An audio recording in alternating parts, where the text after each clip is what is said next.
the Bible is an idol.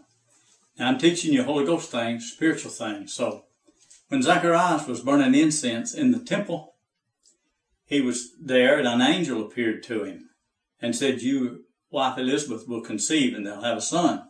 And you call him John. Well, he said, how can that be? And he got in trouble with the angel and he couldn't speak until John was born. Well, something was going on, see, in the spirit world.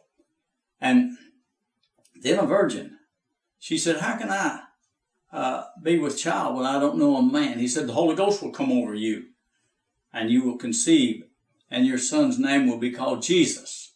And so something was going on in the spirit here. Israel had always been the one that was of salvation. They brought the things of God into the world. They had the temple and all.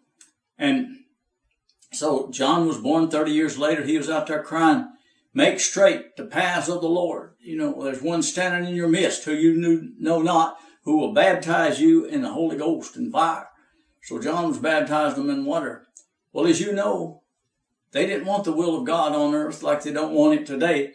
They cut off John's head, Herod did, because this young lady danced before him, and they nailed Jesus up to a tree. Okay, there was God. Now there went the two men that was representing God. But he poured out the Holy Ghost. Jesus was resurrected, poured out the Holy Ghost. And so you say, hey, there's still God on earth because there are these men with the Holy Ghost, right? Peter and John and James and Matthew and all of them were out and they was teaching and preaching. Paul was gone to the Gentiles.